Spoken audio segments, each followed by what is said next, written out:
Hello. Hi. Hi guys. Huh. Bet bet nobody thought I'd be fucking live on Sunday, huh? Caught you bitches all by surprise. Ha! Fuckers. Well, long story short, here I am, live on a Sunday, which is surprising because I don't stream on Sundays. But I don't know. Yesterday was I think yesterday I did Scary Saturdays. And unfortunately, it didn't really go how I wanted it to go. But I think that's okay. Uh, Yesterday, or at least to. Fuck, hold on. I should probably let you know what day it is. Today is May 2nd, 2021. It's currently right now 8:26 p.m. in the night. So it's nighttime. I never stream in the night. This is my first time ever streaming in the night at all. Because usually I stream in the afternoon, so this is a first time for everything. You know what I mean? But usually around this time or around 9 o'clock or 10 before Monday, I start doing preps.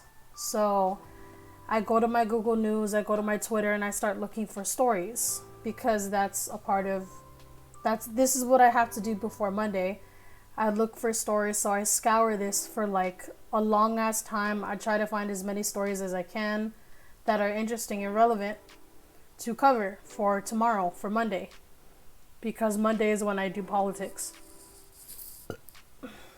But so this is new. I just kind of wanted to stream how this process looks. And because yesterday on Saturday it didn't really go how I wanted it to go, I might actually read some scary stories on the No Sleep subreddit on Reddit. I might do that. I'm not sure if I am for sure. But I mean, it's worth a try. Like, why not?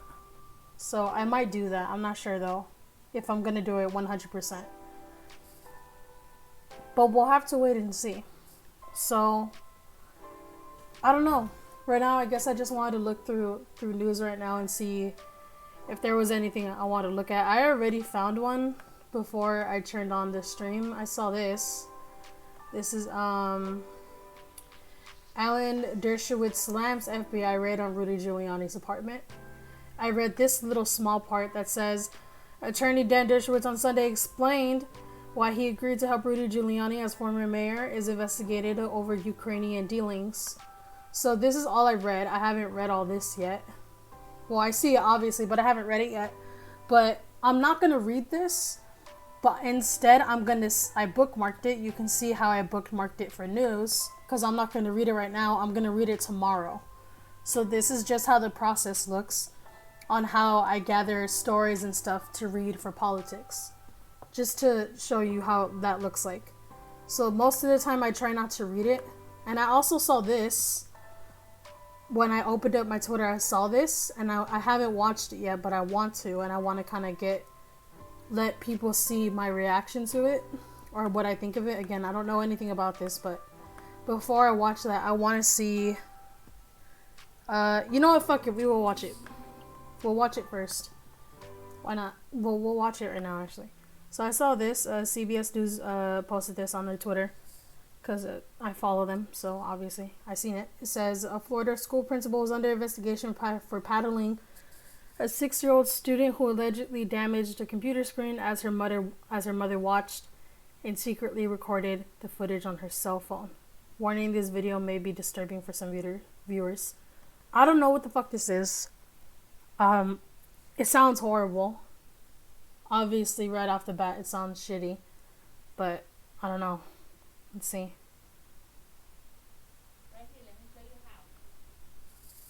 The fuck?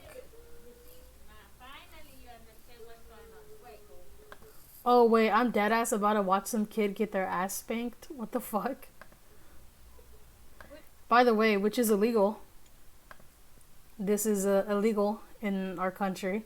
Teachers in the United States are not allowed to fucking touch the kids. unless I think it's a private school.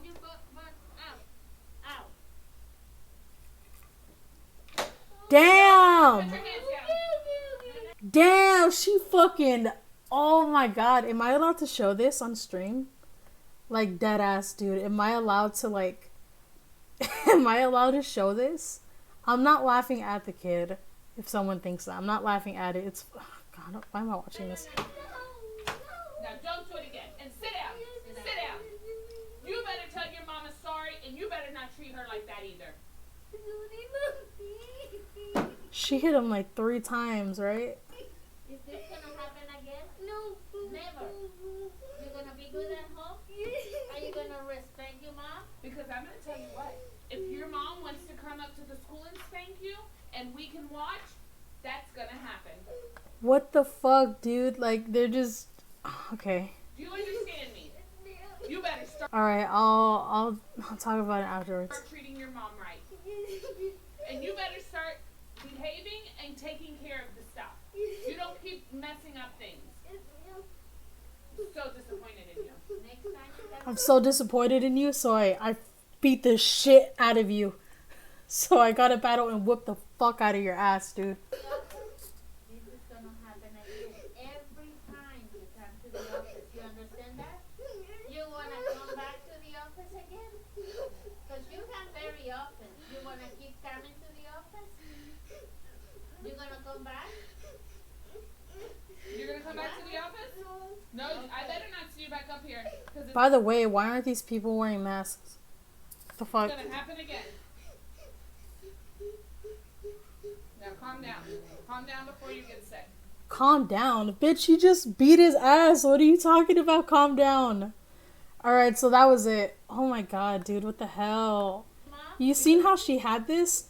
Wait, hold on. So she just has this in her possession. She just has this. So you already know damn well she beats the shit out of other little kids.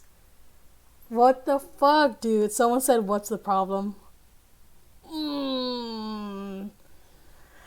Okay. Alright. So I just watched a kid get his ass beat. So that's great. Obviously this is horrible. I don't understand why the mom just sat there and let these women hit her child. Even if she's okay with that. I don't know. Okay, look, here's the thing. Obviously beating your child is horrible. I don't think people should go about parenting by beating the shit out of their kids. Like, for me personally, like, for my personal anecdote or whatever the fuck, for me personally, I was hit as a kid. I grew up, me and my siblings were hit as kids. We got spanked. I mean, honestly, we didn't even get spanked. We got our asses beat. We got beat the fuck up when we were kids. So we got hit a lot. And, I turned out to still be an asshole. I turned out to still be a shitty person. No, just kidding. I turned out to still be kind of shitty. So I don't really think disciplining your kids with hurting them physically is going to do you any fucking good. You can go about discipline without hurting the child physically. You hurt them mentally. I'm just kidding. I don't understand. Obviously, adults, like staff members and teachers at schools, aren't allowed to hit the child at all. I don't even think if they have the parents' consent, they're still supposed to do that because it's not their child. I'm not sure if they're in a private school, and I'm not sure if private schools allow the people to hit the child. I'm not sure. But this is disturbing how the mom just recorded it and didn't do anything about it. I mean, obviously now the news has a hold of it. But I don't know. I don't know. It's just kind of weird. Why the hell the mom just sit silently and watch the school to blame, but the child will have committed assault? What the fuck? So she could post it on social media. What the fuck, dude? That's the thing. I don't know why the mom just sat there and was like, yeah, dude, this is cool. I'm gonna let 2 women at the school just hit my 6-year-old child. And obviously it seemed the woman would hear this lady was saying that this kid goes to the office often and that he gets in trouble a lot. Which, I mean, that's no excuse to beat the shit out of him. And yes, I'm saying beat the shit out of. Yes, I'm using aggressive verbal language because this is how I see it. This is what I see that as. You don't do this at school. You do this shit at home. Like normal people. You know, normal people who hide their discipline and abuse. Like everyone else. Obviously, I'm making jokes, but this is really shitty. I highly doubt anything is gonna happen to these people. And of course, this was in fucking Florida. Okay, so the principal is under investigation. So this is the principal, alright. Honestly, I don't think the investigation's gonna go anywhere. I don't think these people are gonna get in any trouble. I don't think the mother is either. But I'm not gonna cover this tomorrow. But this is just stuff that I see sometimes when I'm prepping for tomorrow and I don't ever use it. This is just stuff that for me I see. Like, and now you're seeing it too, I guess. I don't know. I'm gonna move on from that. Okay, I'm gonna go back to looking at the news to try to find stories because I just spent like 5 minutes talking about some fucking kid getting his ass beat. Okay, I don't care about that. I don't care about this. Many police officers when coronavirus vaccines department hold off mandates. What? Who the fuck gives a shit about Marjorie Taylor Greene, dude? Possible FBI spotted off Florida coast. What the fuck is this? What is this?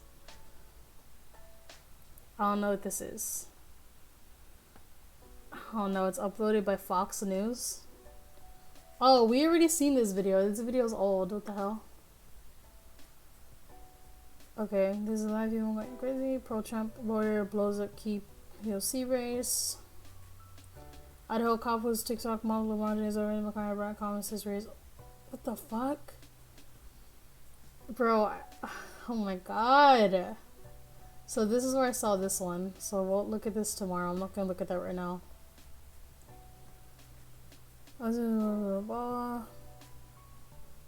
Sorry if I'm quiet and I'm not really talking a lot. I mean, obviously when I'm alone, I don't fucking talk. Colorado woman dies of their bear attack. What the fuck, dude? The fuck is going on in Colorado? So this is just my process. I just look at random shit. It might not be as efficient as other people do it, but this is how I do it. And it's worked out for me thus far.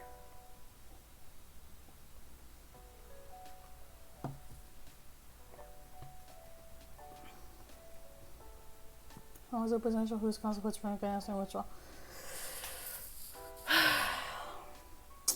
No.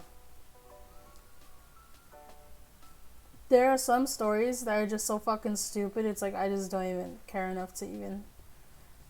I just don't care.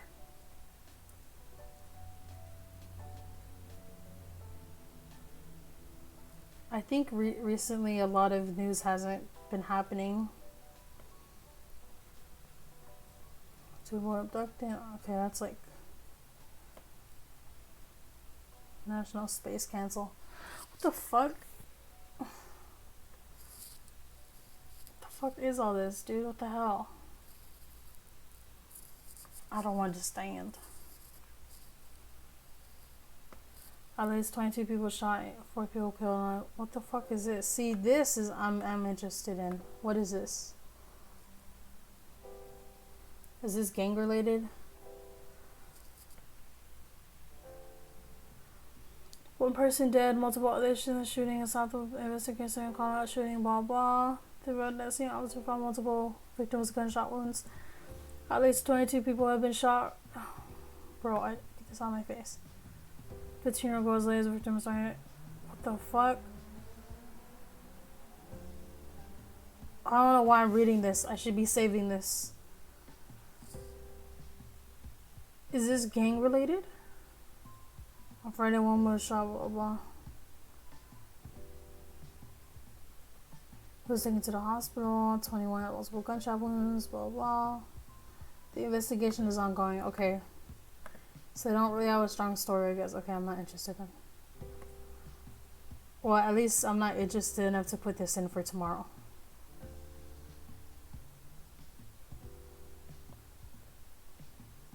Fuck, dude, who knows? I might spend the majority of the night just reading scary stories. Who knows?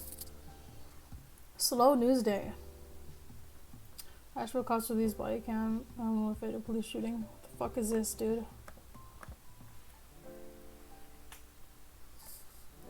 When it comes to police brutality, I will almost always turn my head. Actual cost release body cam footage, blah blah. 911 calls for police shooting. What is this for? Audio recordings. To the death of a mentally ill man in Nashville Saturday. What? Jacob Griffin was shot in homes, blah blah. Who's Jacob Griffin? See, dude, there's so many police shootings that go on that cases like these just get slipped under the radar. And I don't know. Man whose mom said, what the fuck? Man shot, killed by Metro Police. So this happened yesterday. And yesterday I didn't cover the news at all. Shooting under investigation. 22-year-old man was shot and killed by a Metro Police officer, blah blah. The man was identified. Currently under investigation. Okay, I'll look into this tomorrow then. Okay, when I see stuff like this, okay, I save it and I just bookmark it and then I move on. I don't read the entire thing because then I like to read the entire thing tomorrow. When in the day.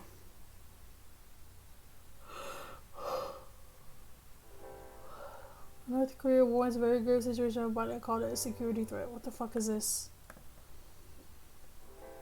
Blah blah. Colorado extends mask mandate. Okay. U.S. drugs restricts use of force. What is this? See, it's stuff like this where I'm like, what the fuck is this, dude? I don't know what this is at all. Judge says Columbus police ran amok against protesters, restricts use of force.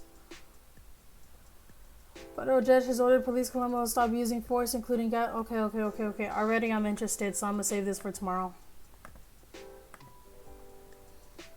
North Korea warns it is certain that the U.S. chief executive made a big plunder in the light of present-day viewpoint. Huh?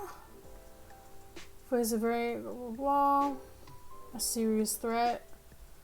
North Korea is a serious threat? Okay, dude. Honestly, I don't give a shit about North Korea. I'm gonna be honest. The senior foreign ministry, blah blah. He did? Oh, he did, right? Calling them a serious threat, blah blah. Okay, I don't care about this. I thought I would care about that more, but I don't. Iranian foreign ministry apologizes for the comments on John Kerry. Okay, I don't care about that.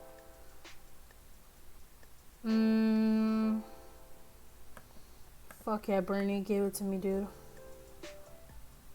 Let me see it. 3 injured in a shooting. Bro, there's like another shooting. What the fuck? Use progressive taxation on the wealthy to pay for infrastructure proposal. Okay, I'm gonna save this for tomorrow. Love me some Bernie Sanders, dude. Kamala Harris be the vice president, blah blah. 1 dead and obviously 3 shooting. What the fuck? Bro, there are like so many shootings. Texas City votes to ban abortion like they promptly illegal fight. Oh no, what is this? Oh shit, I opened it in the wrong tab, my bad. What the fuck is this, dude? The hell? A city in Texas voted on Saturday to ban abortions. Get out of my face, dude. A city in Texas. To ban abortions within city limits to allow residents to sue abortion providers and areas of blah blah. Okay.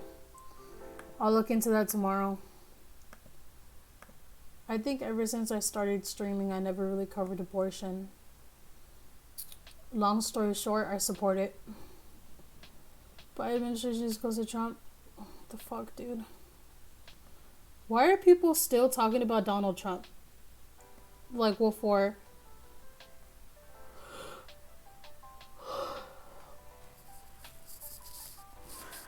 House explodes. What the fuck? Okay, I don't care about that.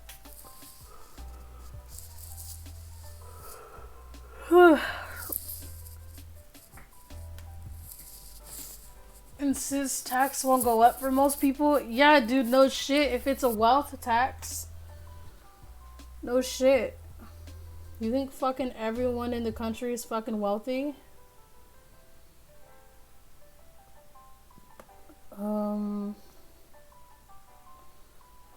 Also, voters choose to bring back homeless. Huh?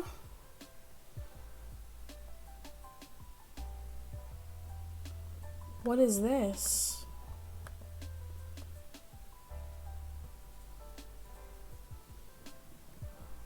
Austin voters choose to bring back homeless camping ban. What? What? No, what the fuck? I fucking hate. Okay. Close this. What is also supposed to be to Victorian race, blah blah. What the fuck? Dead ass? No way.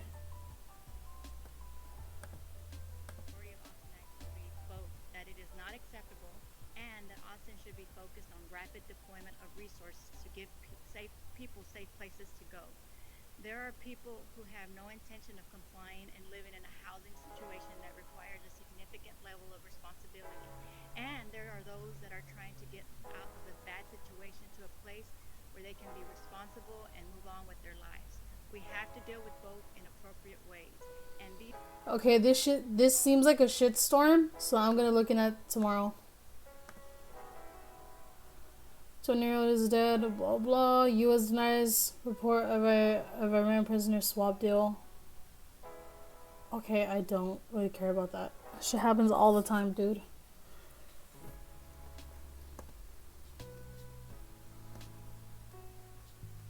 Girl 7 shot while playing in DC. How just a few friends before fire. Okay, I don't want to see a 7-year-old getting fucking shot, dude. What the hell? India elections. Modi party defeated in what the fuck? Okay, I don't know about Indian politics, so I'm not gonna get into that.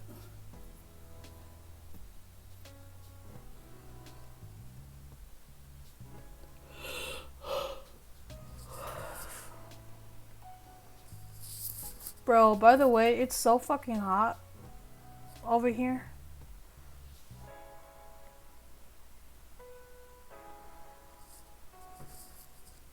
Alright, okay. I think I'm done with that. Now's the point where I just fucking scroll through Twitter forever. Oh, fuck. Man, I was drinking something and it just fucking spilled. Hold on, let me clean it up. Fuck. Okay, that's fine. It wasn't that bad.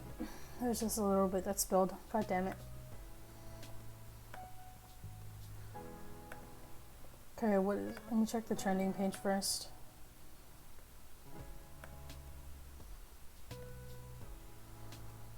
Who the fuck is Stephanie? Who is this and why do I care? Okay, I don't care. Critical race theory? Oh boy. What is this? One of the underreporters blah blah conservative. I was saying blah blah political. What the fuck? Why? What happened? Why are people talking about this? Okay, bro, I'm done. That seems like a whole thing I don't want to talk about. Former national security member, blah, blah, blah. Please forget the words of the Pledge of Allegiance. What? What is this? Oh, you meant that Pledge of Allegiance. What? What is this? Wait. What is this? Oh, of course, my friend doesn't know the words of the Pledge of Allegiance. Monsters. Okay, what happened? Listen, I'm going to say the Pledge of Allegiance. You're going to say it along with me. I'm gonna say the Pledge of Allegiance. Okay, dude, go off. The Pledge of Allegiance. You're going to say it along with me. And I want you to hear, not just listen. I want you to hear every single word of the Pledge of Allegiance. That is our pledge to each other. That is our pledge to this country. It's a Pledge of Allegiance to the United States of America. So put your hand over your heart. He's saying all this that he messed up. Oh no. Take your hats off. That's an order, right? Place your hand over your heart. I pledge of allegiance to the Hell yeah, brother. Pledge of Allegiance. flag of the United States of America, indivisible. Oh no. Oh no. United States of America, indivisible. Bro, he didn't even make like 10 seconds in, dude. Indivisible, with liberty and justice for all. God bless you. Okay, I thought that was gonna be a lot worse. I'm not gonna lie. I thought that was gonna be a lot worse. But it's still pretty funny. What the fuck? I don't care. I just think it's funny. I don't give a shit that he doesn't know the Pledge of Allegiance. I could honestly care less. I just think it's funny. Fucking, I don't know. I feel like most Americans have the fucking Pledge of Allegiance just drilled into their fucking skull. Oh yeah, dang, your GTA 6 might be finished. What? No. GTA 6 is never gonna be finished. Y'all keep assuming Rockstar and making boosted GTA 6 when time is coming up. Facts. Big facts. I need a bully too. Alright, if you don't know what this is a character. This character's name's Jimmy from the game Bully. If you don't know what that is. So this is the game Bully. This is an older game. See, look, fucking PlayStation 2, dude. This shit's fucking old. Hey, look, it came out in 2006. And I thought the game was good. It's basically like GTA, but for kids. It's like, it's still edgy, obviously, but it's basically like GTA, but for high school kids. Not for high school kids, but it's around the storyline of a high school kid, and this is the kid named Jimmy. Look at these graphics, dude. Oh my god. So, I personally would want a Bully 2 game, because the first one was good. The story was cool. It was alright. It was a good storyline. I'm still waiting for Bully 2. Bro, Bully 2 is never gonna come out. I promise you, I highly doubt Bully 2 is ever gonna come out. It's dropping soon after Rockstar posts ad looking for game testers. Damn. GTA 6 better be... I mean, GTA 5 is already good, though, on its own. You know how many people have fucking modded... Have fucking already modded GTA 5 and moved on?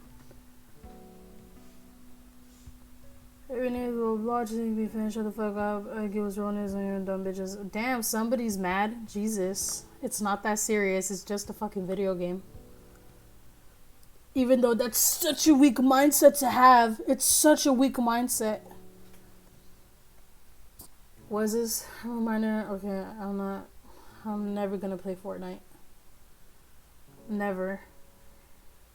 Epic Games versus Apple court hearing tomorrow. Okay, I don't care about gaming news like that. Jesus. The fuck. Okay, I have a about people flexing about their Moderna shots. Okay. I still haven't got my fucking shot yet. I know. Just shame me.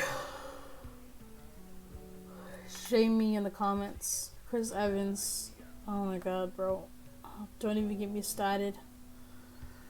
Don't even get me fucking started, dude. Police officer who was assaulted during a U.S. Capitol riot has decided what? He now suffers from PTSD. The fuck, dude? Fuck! I'm not gonna talk about January 6th. Two-thirds are optimistic about the country and the blah blah. Yeah, no shit, dude, because Joe Biden's like kind of sane, so. The U.S. has launched a genocide of Armenians. What about Native Americans? What? Bro, yeah, we know. Every American understands the horrible acts that the founding fathers and shit and whatever the fuck, like Christopher Columbus and shit did to the Native Americans. We all know that.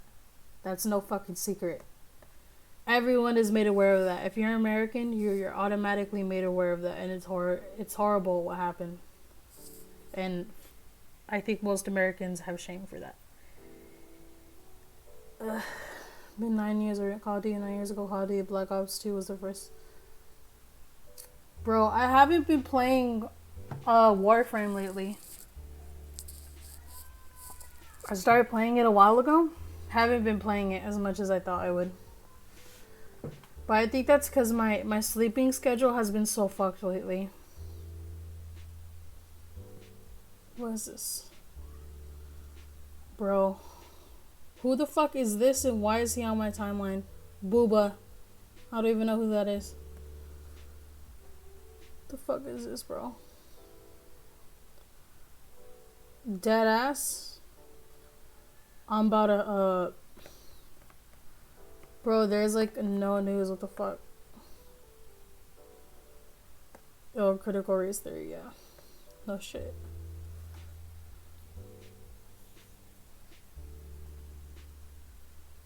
SpaceX returns safely with 4 astronauts to Earth fire. I didn't cover this, but I mean, I didn't cover a SpaceX thing when it happened.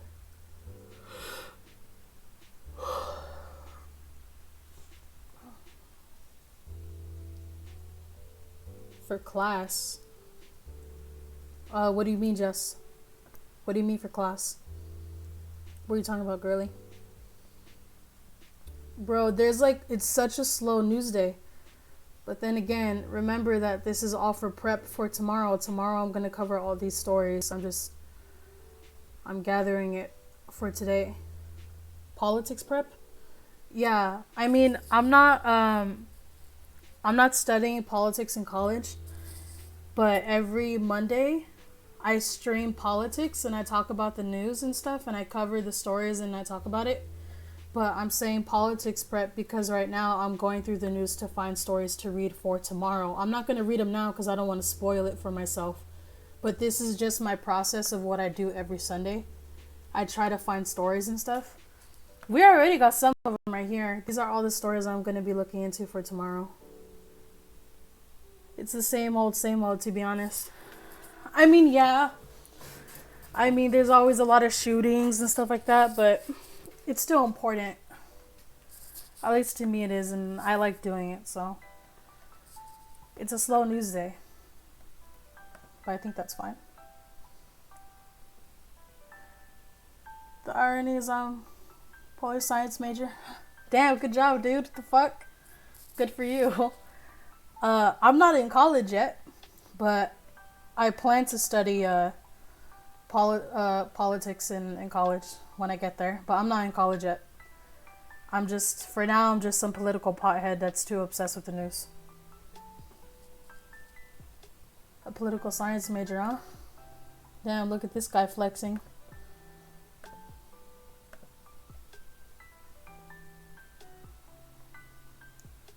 Bro, what the fuck?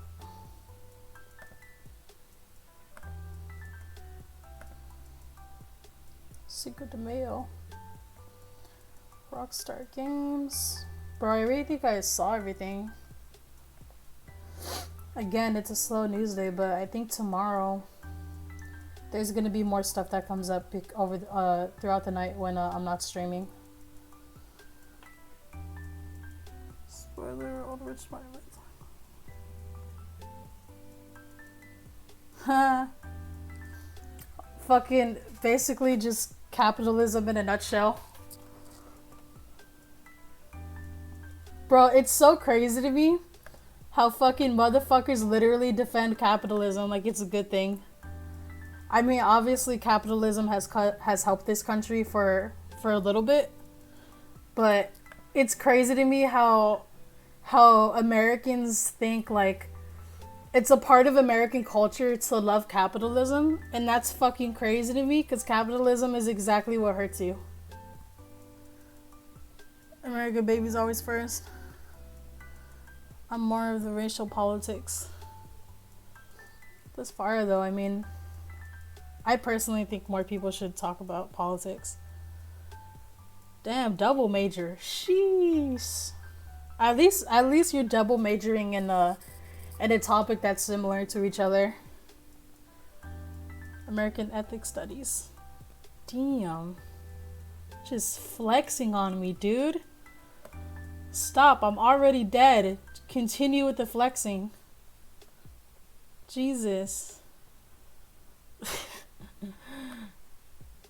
Bro, I love capitalism. I love rich white men looking at my poor ass. Taxation. Oh, let's see if there's any news stories on YouTube actually. Usually there's some stuff on there. Ooh, oil. House arrest. Well, man. Race is just important as politics? Yeah. I mean, there's always going to be racial issues in the country. Unfortunately, there's just a lot of shitty people. Bro, give me that fucking Tucker Carlson shit, dude. Give me that Tucker Carlson shit. Okay, dude, there ain't shit.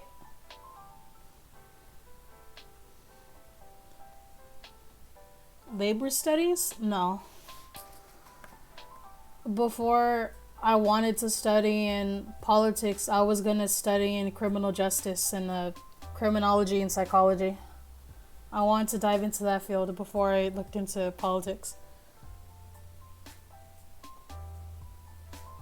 I mean, I don't really like capital politics. I kind of just like politics in general. But I feel like if you're into politics, you kind of have to give a shit about capitalism because that's a part of American culture. Which is fucking stupid, but I can't wait until the day when so many people see that capitalism is going to be outdated. It's just a system that isn't going to work anymore. And it's crazy to me. Like, I have siblings who are like struggling to fucking even like buy shit because they don't make enough money. And they're just like, at least it's loud.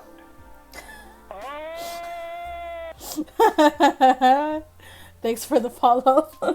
I appreciate it. Bro, news is so boring today. There ain't shit.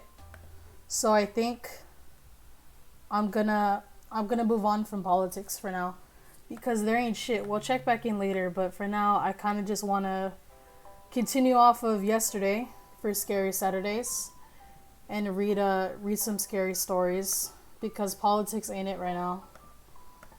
There's not a lot of news to prep for.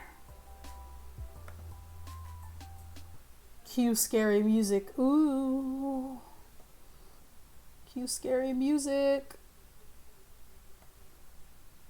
Alright, so I think we're gonna start reading scary stories because, like I said at the beginning of the stream, yesterday's stream for scary content fucking sucked.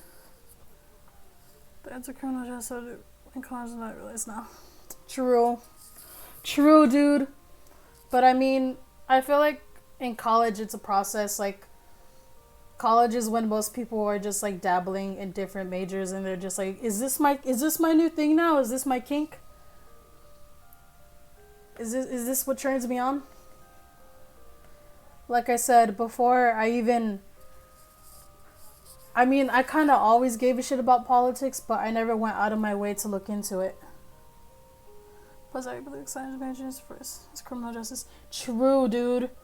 True. I feel fucking exposed now because I just told you that before politics, I wanted to get into criminal justice and I wanted to look into politics. Dude, we're all this.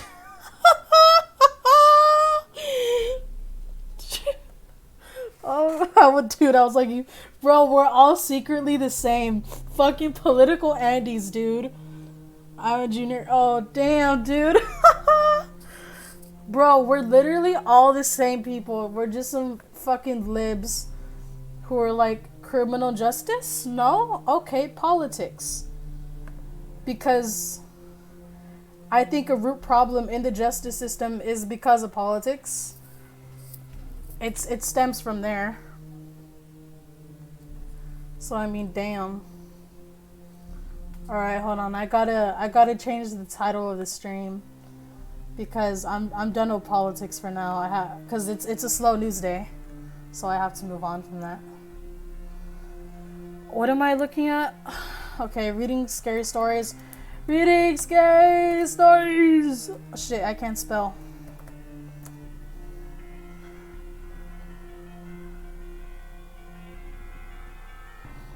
Yeah, I mean, I think most systems in the United States are corrupt anyway.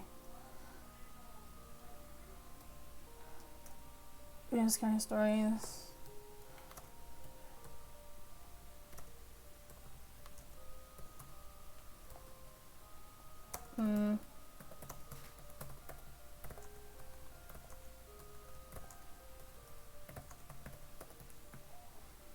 Okay, there, I changed the title. You're learning about more about government systems, fucked. Yeah, I'm taking a government class while I'm in school right now before I can major in politics, and it's pretty fucked. And conservatives always confuse me because it's like, bro, the old process doesn't work anymore, dude. It doesn't. Like, it really doesn't. It doesn't help anyone. That system's old and is outdated. I don't know, but I could understand why they're still in that mindset because change is scary. Was I minority so I could double detect? Bro, us minorities gotta stick together. I too am a minority. Oh, fucking race reveal. Oh shit. Oh no. I'm exposed. I'm not gonna say my race, but a clue is that I am a minority. But I think, yeah, I'm not gonna say my race. It's a little too much information. When I stream, I try to keep my identity as anonymous as possible. Because in the future, when I get a job and stuff, I don't want this streaming stuff to come bite me in the ass when I get older. They're gonna be like, we found footage of you from 2021 where you were talking shit about Rudy Giuliani. And I'll just be like, bro, it wasn't me. It wasn't me. It's the Russian spies. It's the Russians, I swear. It's all them. Ugh. Okay. We're gonna move away from politics and we're gonna get into scary stories. I haven't read these yet. But I'm gonna read these aloud for my recording's sake. We're getting into it. That'd be funny. Damn, dude. I mean, if you're a person and you and you're and like streaming isn't like a full-time job or anything, like most people would probably steer away from politics. because that could bite you in the ass in the future, because then everyone knows your political views and that could be harmful for some reason. I don't know, but you barely talk about politics, bro. That's my whole platform. All I do on my streams is talk about nothing but politics all the time. Jesus. And occasionally I do stuff like this and I read scary shit. Okay. We're gonna dive into this. I haven't read this. I saved this for yesterday, but yesterday was a shitty stream, so I want to make up for it. Damn, that's good though, man. I hope it works out for you. Okay, this was posted on the No Sleep subreddit. I forgot when this was posted. Posted 4 days ago. Has over 3,000 upvotes, which means it's good. So I don't know. Hold on, let me try to put up the music a little bit. Gotta get that ambiance, you know what I'm saying? Has your husband been standing still? Okay, already that sounds a little bit disturbing. That sounds out of pocket. The fuck, dude? The woman... Okay. I forget how terrible I am at reading. I have a stutter. The woman at the door said her husband was inside my home. She was agitated and ran her fingers through her unwashed hair. Bro, how do you know her hair wasn't washed? I don't like scary shit. Well, scary is literally in my name, so buckle the fuck up. You got the wrong address. It's just me, I said, then lied, and my boyfriend is here. No, please just listen to me, she said, placing her hand on the doorframe and leaning in towards me. I said I couldn't help her. She said again she had and again she had the wrong address, and then shut the door, but I could still hear her. Bro, you don't do that to people. What the fuck, dude? The fuck? Buckle up. I don't know what he'll do. Let me in. Let me find him, she said, her muffled voice sharpening while her palm drummed on the door. He stands still. What the fuck? I froze in the entryway and waited a full minute and waited full minutes until it sounded like she left, in case her ear was pressed against the door. Bro, this is why you get cameras in your house. I didn't have much thought to her husband at first. There was something off about her. How she tried to talk so calmly, even though it was obvious that she was coited tight enough to snap. She kept floating on her toes, looking in my apartment behind me. Bro, if this happened to me, I'd probably be like, this lady's on crack. Like, this is just a crackhead. But she also didn't seem an outcast, or even neglected, really. Her cashmere sweater and tapered pants told a different story. Damn, this girl really got fucking details on this lady, huh? So I searched my apartment with the crowbar I kept under the sheets in the linen closet. Bro, okay, I guess a crowbar works, I guess. No one was in the front rooms with their windows facing the street. I had been there all day, so it was impossible for anyone to have broken in that way. Then I remembered the old dumbwaiter shaft. Bitch, you have a shaft in your house? The fuck? It was behind the kitchen door, then shut and hinged a metal slab to keep noise from bleeding between apartments. It was no longer an open shaft, but dusty compartment used as a pass-through for cables. Okay. I brought along my biggest chef knife from the drawer across the refrigerator. Girl, I thought you had a crowbar. The steel panel was painted the same color as the wall and had no handle or latch. Instead, there was a small jaggle hole punched in the side with drill holes plunges. What the fuck, dude? I dug a screwdriver out of the junk drawer and tried to pry it open with a single jerk. Girl, you're going through all this? Just go sleep at somebody else's house. What the fuck? So I can step back and hold out the blade in my other hand. Instead, it swung open in a painfully slow creak, and I dropped the knife, scaring myself even more than when it clattered at my feet. Without thinking, I bent down to pick it up.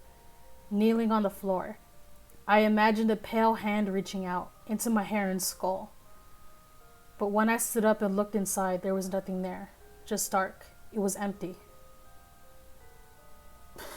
Same, dude. What the fuck? Then I left the kitchen and crossed by that front door again. I saw the woman had shoved a piece of paper under my door like a takeout menu. It was a torn envelope, like something crumpled from out the trash, and had written on the words, "Listen, please." Then I heard her whisper, "Ugh," from low down the door, even below when I kneeled to pull out the scrap of paper. Bro, what the fuck? The first time my husband was around the corner from our French doors, in the hollow where my desk meets the printer cabinet. He must have been there all morning. He was standing straight up, like a sunflower.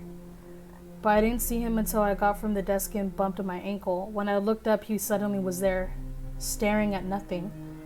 The second time, he was behind an all-glass display case in our entryway, pitched between pane and wall, just inside the front door. The whispering stopped and I realized I was barely breathing. I was still kneeling and my knees were beginning to get sore. "Are you still there?" The voice asked. I didn't answer. "He's gotten really skinny." Ugh, Jesus. And goes through tubes of high SPF sunscreen whenever he is called out to a site. So now he's white and as an electric socket. That's an interesting way to describe it. He can suppress his presence and take away your intuitive sense that another person is nearby. He's practicing. He's getting better. He knows where your eyes land.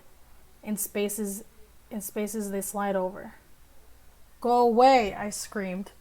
"Girl, you better start acting like a crackhead yourself and start fucking wailing your fucking crowbar around and be like, 'Get out of my property.'" "Go away," I screamed, before retreating to the farthest corner of my apartment away from the front door. "Girl, why haven't you called the police yet?" What the hell? It took me a while to calm down, with some TV and all the lights on. I didn't pay attention to the show, but I told myself that the woman at the door had a mental illness and a prosecution complex, and she wanted me to pull me into her delusion. I mean, that's probably the most rational thing you could probably think of. I crept to the window and peered into the park across the street from my house. It was small, mostly mound. What the fuck does this word mean? With a picnic pavilion and a swing set. But across from me was a shock of forest, rising up, curling unwanted. The sun was still up, but low enough for the thicket to be dark in its own shadows. I looked for her there, expecting I didn't know what. 2 red eyes. I didn't see her, and opened the blinds fully. A few families were playing volleyball down at the furthest end of the park, but it was otherwise empty. Then I caught off the blue light of an e-cig. It was her, seated in a shadowed bench chair, with her legs stacked casually in front of her. I could barely see her face, but it looked as if she was staring into my window. Ugh. I debated whether or not to go and confront her, oh my god, bro, I cannot read. But when I turned around, I saw her husband. Ooh. I didn't scream. My throat snapped shut on my breath. Through the kitchen doorway across the room, I could see my dishwasher and him standing next to it, one leg against the fridge. He wasn't standing straight and bent towards me at a right angle, his back aligned with the marble countertop. One arm was held pinned against the thigh, the other down, then wrist up, with fingers out in odd angles. Ugh, his face pointed forward, aligned atop his body like a bullet on a shelf casing, with his eyes aimed on the one side of me and far away. He wore an expression of rapture on a pale face. His lips were glittery red. He didn't move or react or showed no signs of being detected, but I still expected those eyes to swivel and land on me. Didn't feel I could move or look away until I did. I forced myself to clap, then to wave my arms, but there was no reaction. "You!" I said. "You, dear sir." "You," I said. "Sir," I added, "you need to leave." He didn't react. It wasn't just as if he was ignoring me. He wasn't a tremor or out of breath. He stayed so still. It was as if the whole world had frozen. Ew, what if you just see some random ass guy standing in your fucking kitchen, dude? That's weird. I called 911, of course. The operator urged me to get out of the house quickly as possible. Nah, but his crazy ass wife is out there. I stayed on the line with the operator, but there was nothing left to say. My only way out was past him. Acid filled my stomach. There was no way I could ever get across that room. I was considering tossing something at him or attacking him, but there was nothing dangerous than a TV remote nearby. Bitch, you got fists. You could throw some hands. The operator said something about officers on the way, and my phone slipped from my hand in the rush to bring it back to my ear. My eyes dropped from the husband, who didn't flinch when my phone crushed on impact, then clattered across the floor and under the couch. I lowered myself on my hands and knees and considered crawling over and reaching under. Until I realized I would put him out of sight, it was better to escape. Maybe I could crawl by him without touching him and he'll stay frozen. Or would he grab me when I got close? I didn't have a choice. Jesus, man, what the fuck is this? At the threshold between hardwood and tile, I looked down at my hands on the floor. When I looked up, he was gone. Ugh. But it was only for an instant, because suddenly I could see him again just in front of me. He hadn't moved. My eyes had let him go and struggled to find him again, like he wasn't where I expected, or I had somehow forgotten him. The arms holding me up shook so violently I pitched forward, landing on the side of my face with a smack. I landed right at his feet but didn't touch him. So is he like a teleporter or some shit? Pushing back on the heels on my hands, I rolled backward and slammed into the cabinet behind me, hard enough that I heard the fiberboard crack inside the door. I could crawl by him now, but first watched him for a sign of a moment. He was in a khaki t-shirt. Ugh, man has no drip. That didn't quite match the wood cabinet or stand out from the white refrigerator at his back. Nor were his dark pants much of a match that brushed chrome of the dishwasher. Though I could see he had a silver of something shimmery silver, like a lanyard loop, hanging from his pocket. I didn't know he could have disappeared from my sight, but he didn't seem to notice me. What the fuck is this story, dude? This is so weird. I strained to keep my eyes on him over my shoulder as I crawled past until I couldn't move slowly and longer. I scampered to my feet, tumbling into a standing position, then into a headlong run, where I couldn't tell my heartbeats from pounding to my feet on the floor. After struggling with the lock, I finally squeezed through my front door, then shut it behind me without looking back. The police came, searched my house, found no one. Damn, so he just dipped.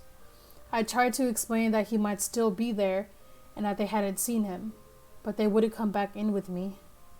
What? They wouldn't search the park either. They were annoyed I wouldn't go back inside, but eventually left. Bro, fuck those cops. What the hell? Fuck them bitches. They don't give a damn. I didn't have my phone and didn't know where to go, so I wandered out of my building in a daze. It was dark out, but the night air felt good. I saw a car double parked and didn't pay any attention until that woman pushed open the passenger side door from the driver's seat and waved me over. I'd be embarrassed to describe the horrible things I said to her, but she was calm and composed. She knew how to handle her husband standing still. It was nothing like the woman who first confronted me at my doorstep. I don't want to give her real names, so I'll call her Flora. "I'll teach you to see him," was the first thing Flores told me. Jesus, man. Once I was able to listen, I didn't want to see him or go anywhere with this person, but I didn't know what else to do.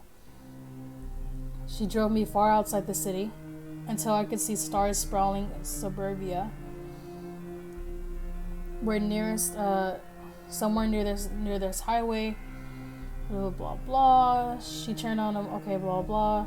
It was all blonde, dirty. What the fuck? Scripted market, blah, blah. The center, blah, blah. She turned on her headlights and suddenly the feeling I had ignored.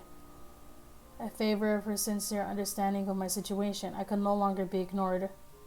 I was struck dumb with fear, my sore muscles protesting at being called back to alert had I met a couple working together. What the fuck? Hold on, let me highlight this. How long? Okay, I'm already almost done with it anyway. I'll finish it. But she kept talking reasonably, kept her instructions simple, and I found no moment to protest. Instead, I followed her. Even let her take me by the hand and pull me. Ugh. In a circuitous path out onto the center of the standing blocks. She had laid out a picnic table and urged me to lay on my back next to her with a friendly pat. Inside, I was screaming. We're in the middle of a one dimmer minor showers, blah blah. That didn't get the headlines, she said. But we can see everyone in a few minutes if we know how to look. What? Men who stand still, she told me. Can't be searched out like a bird among branches. Or a face in the crowd. That is a search for... Okay. Even if you live in a state or constant... Okay. Blah blah. Discipline it. What the fuck? Escape your attention because there are no longer objects to be found. There was one, she said, pointing to a part of the sky. Did you see that one? I hadn't. Because you were darting around looking for a shooting star, she said. Instead, looking at the surface of reality. Her husband had receded into the sky of our day-to-day existence, she said. When standing still, he wasn't an object to be found in space, but had shut every part of himself to become permanent. She taught me to make my eyes flat, and to search around with an idea I wanted to see them. You can no longer want anything from the sky, she said. You have to deaden yourself to know what surrounds you. I laughed when I saw the first shooting star and forgot about my terrible day. Then there was another and another. Now please don't be afraid, she said, sitting up and placing her hand on my goosebumpled forearm. I looked around at the meteor eyes. There were men standing in strange shapes, pressed against... What the fuck? Holding themselves straight. I see them everywhere now, she whispered.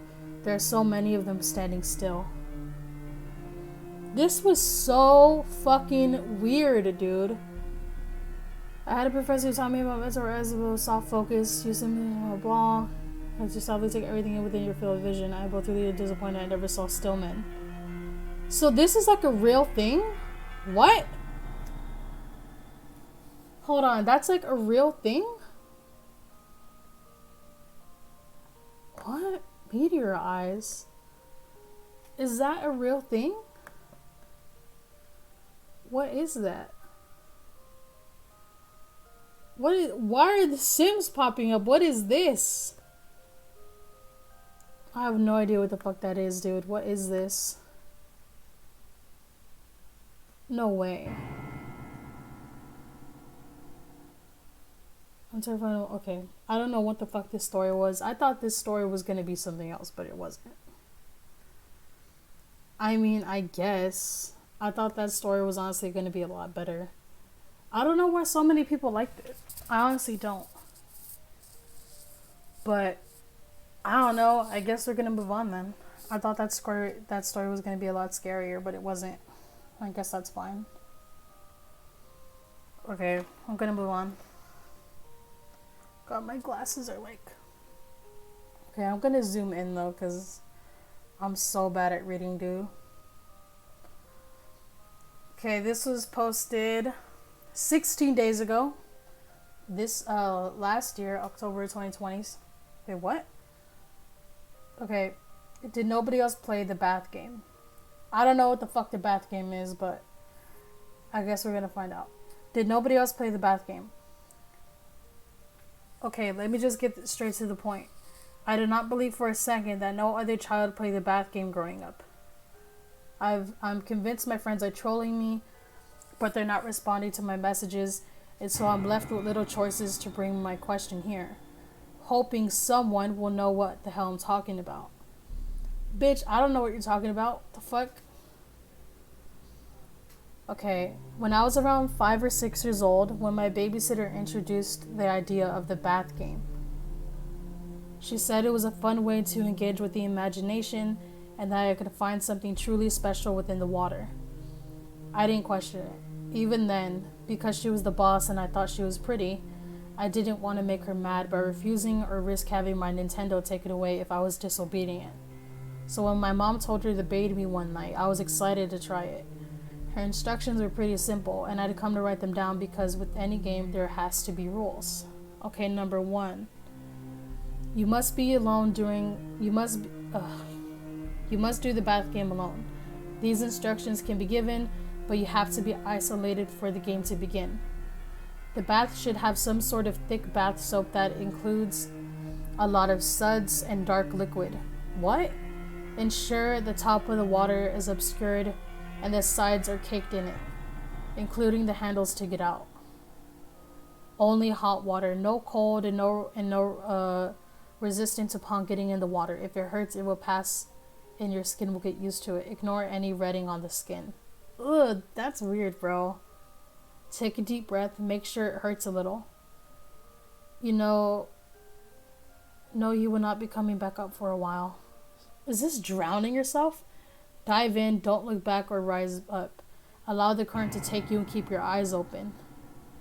Keeping your eyes open in soapy ass water, your vision will blur, but it will eventually clear and you'll see something in the plug hole. Go to it. Trust in what you see, let your body relax. When you meet the Sea Emperor and the lights above the water go out, you've won both the game and could come up for air. What the fuck is this game? The babysitter was so excited she can barely contain herself, bouncing around and eyes wide, a thick liquid flowing from her eyes. She didn't even bother wiping.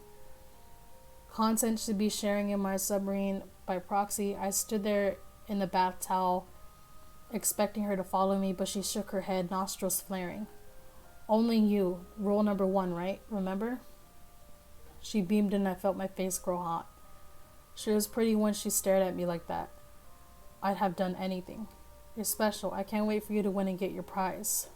What do I get? I was eager, but I had to know. What kid didn't love prizes?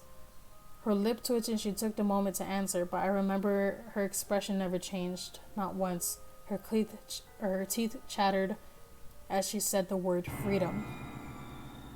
The fuck, dude? I had no idea what she meant, but in my mind I assumed like any child, it was gaming night. Eating what I wanted and no school. What kid wouldn't want that?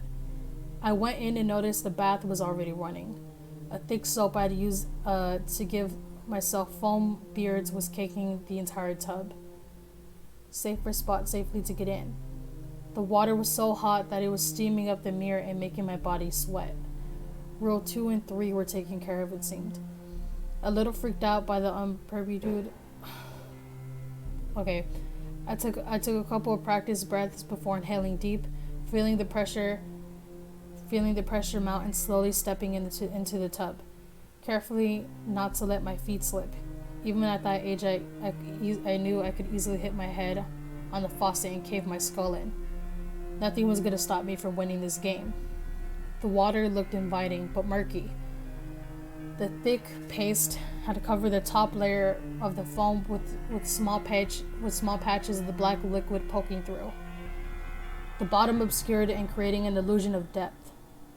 As my feet touched the water, I felt the steering heat ripple through my skin, threatening to tear the flesh, but you'd be amazed at how determined a child can be when the prize is up for grabs. I decided in my infinite wisdom that I'd brave it in one go. I inhaled and let my body up to my neck sink down. The pain enough to make me yelp and to try to get out. But after a couple of moments, I took in one final breath and pushed in, submerging myself fully. Eyes blurred and senses dulled in inky, hot blackness. It felt like swimming through tar. But as the rule suggested, ignoring how Ignoring was the only way forward.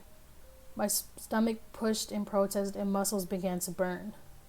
But I focused on letting the current take me, not even questioning how a current was a thing in a bathtub. I did wonder, was it always this wide and deep? Oh no, what the fuck is this, bro? I focused on the sinkhole and saw long, scaled hands protruding from either side. The nails sharp and cracked, soft flesh flapping in the water and coming off in small chunks. It started pushing at the edges of the sinkhole and widening it. My body steadily pulled towards it as the lights above darkened, and the burning in my chest became less of a problem. In fact, everything in my body relaxed, and all I had to do was float. I saw into the sinkhole, and it had many years of reflection with an adult mind to figure out what I experienced as a child. Words still fail me 30 years later. They're inadequate and unable to capture the beauty below. A sprawling obsidian city, meshed in coral reefs that pulsated colors I recognized and many I had never seen before or ever since. The further I descended, the more blinding my eyes got, as if they were guiding me to the land. Further down the entrance to the city, two large statues loom either side of a grand throne. They're imposing, pilot lights swinging at their skulls, orbs for eyes and mouths in places they shouldn't be, one holding the tip of a sword with several spikes running the hilt, and other grand hammer. It's when I see the throne that I feel the burning in my chest return and something pulling me back up. It's empty and yet it's not. Something is sitting upon it, but it isn't. A flickering image, or perhaps my eyes deemed it to bear full witness to. But I felt in that moment, I knew I was disobeying the rules and saw fit to punish me. What the fuck is this crazy shit, dude? What the hell? It craned its horrific skull up towards me and it smiled. The eyes blinded me, filling my body with such agony that my ribs felt as if they would snap under the pressure. Eardrums burst and skull split open. I felt as if I was dying. My next memory was being in a hospital bed, unable to speak, and a tube down my throat. I was beyond terrified to be hooked up to machines and even more scared that I had let down the babysitter. That the creature in the sinkhole was coming for me. I thrashed around until my mom's concerned face came into focus and she soothed me. Tears stained on my face, and I was faced with a long recovery, both physically and mentally. Therapists came and went. None of them believed the bath game was real. Every single one of them told me without fail that the babysitter was simply mentally unwell, had tried to manipulate me and drown me, that all I'd seen was my oxygen-starved brain. But I knew better. Even though she was sentenced to a mental institution and apologized for deceiving me, I knew better. I never deviated from the one pervasive thought that burrowed in my brain like a parasite. I'd failed the game. I bring this up because I know someone has experienced this. They have to have seen it. It's too specific for one person out of 7.5 billion people to have gone through. Does nobody remember the way the tube expanded when you dove in? The widening sinkhole with the great hands. That's weird, indescribable lights of the royal reefs beneath the tub.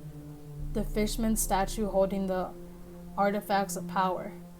The sea emperor that resides between realities. Everyone at Sturgeon says I'm crazy. They don't believe me, but I'll have proof for them soon. I tried recreating the game myself over the years, but maybe my failure was simply too egregious, and the Emperor simply won't allow me to retake. I've caught glimpses in the steamed up mirrors though, promised of what could be, if I just show the resolve to go there again. Thankfully, My son can do it for me. He's so excited. Oh my god. Having grown up on stories of what lays beneath the sinkhole in the bathtub, I made him wait until he was older to undertake the game. I had to ensure if he told others, they wouldn't think of him too young. I sent him in half an hour ago. What the fuck? I only hope the fact he hasn't returned is proof that he met the Sea Emperor. But he shouldn't be there much longer, right? I want to go check on him. But because I lost, I don't think I'm permitted to interfere. I even stood outside the door, ready to pull the handle, but my legs won't stop shaking. I feel my throat close up and sweat run down my head. Perhaps it's a sign not to interfere. Please, someone, anyone, tell me I'm not crazy, that I'm not alone.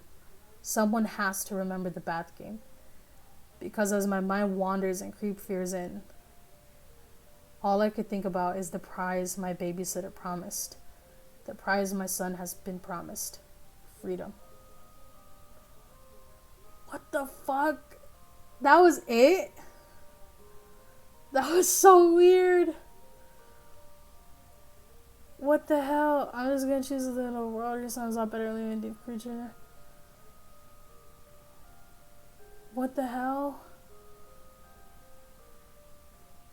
That was so weird. So basically, long story short, just little kids fucking drowning. That was weird. But I like that one. I think that one was good.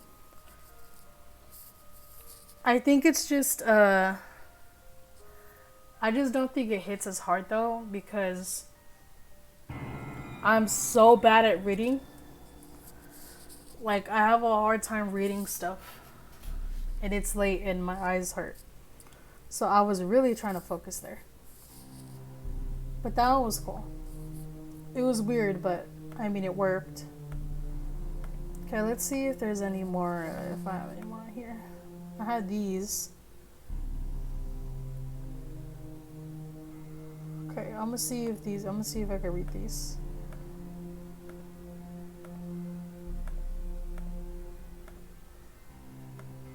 Bro, this music ain't it.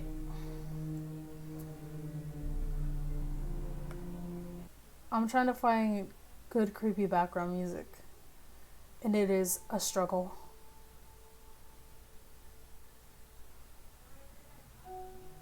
So this one has 28,000 upvotes, goddamn. This one won Scariest Story of 2019, Most Immersed Story 2019. Damn, this one's kind of long. But I mean, we're gonna try our best. So, this is posted by this person. It's on Reddit, on the No Sleep Reddit. This one's called Something Walks Whistling Past My House Every Night at 3:03. Jesus, okay. Let me put it in a way to where I can read it, because... Okay. Every night, no matter the weather, something walks down our street whistling softly. You can only hear it if you're in the living room or the kitchen when they walk by, and it always starts exactly at 3:03. The sound starts faint, somewhere near the beginning of the lane near the Carson Place. We're towards the middle of the street, so the whistling moves past us before fading away in the direction of the cul-de-sac. When I was younger, my sister and I would sneak into the kitchen some nights to listen. Mom and Dad didn't like that, and we'd catch hell if they found us out there, but they were never too hard on us since we were always stuck to one big rule. Don't try to look at whatever is whistling. Ugh. My neighborhood is a funny place.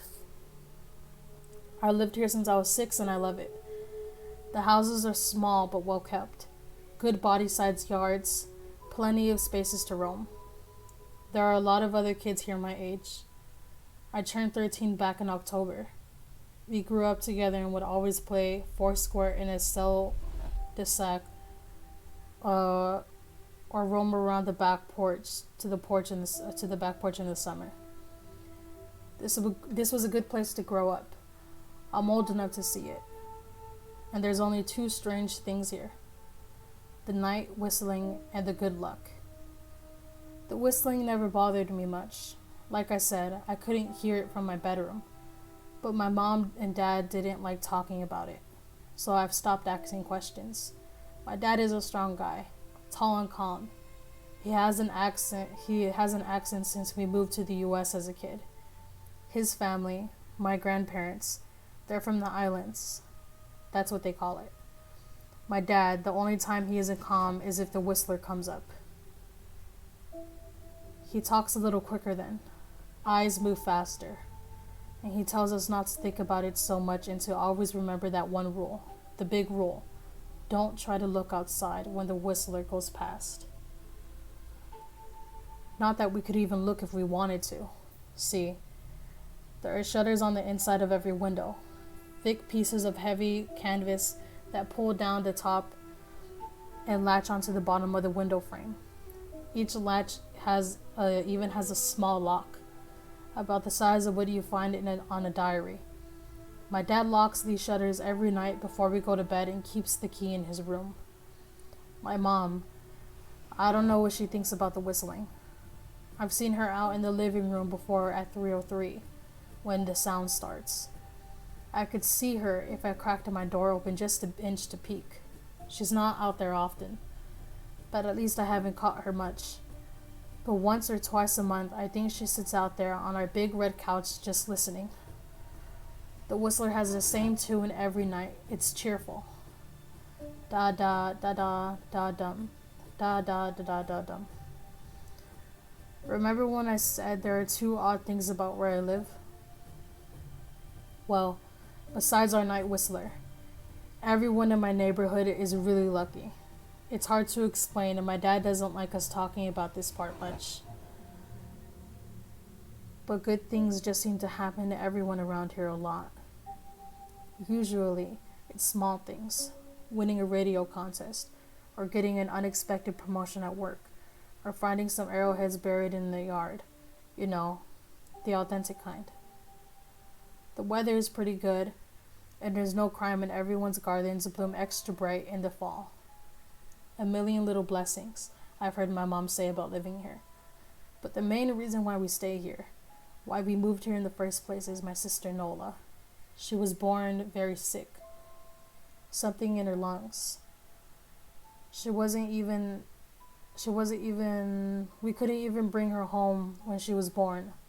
Only visit her in the hospital. She was so small, I remember. Small even compared to other babies. A machine had to breathe for her. We moved into our house here to be closer to the hospital. As soon as we moved here, Nola started getting better. The doctors couldn't figure it out. They chalked it up to whatever they were doing, but we could all tell they were confused. But my parents knew. Even I knew. Nola getting better was just another of the million little blessings we got for living in our neighborhood. So that's why we stayed even after we found out. For every small miracle that happens here every day, now and then something bad happens. But they only happen if you look for the whistler. See, our neighborhood has a welcoming committee. They show up with a macaroni casserole and a gift blanket and a Melina folder for whenever someone moves in. They're very friendly. Poor people showed up when we moved in 7 years ago.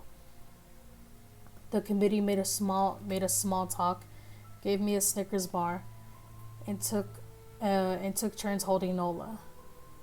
It was her first week out of the hospital, so they were extra careful. Then the committee asked to speak to my parents in private, so I was sent to my room when I managed to hear nearly every word. The welcoming committee told my parents about how nice the neighborhood was. Really hard to explain kind of nice.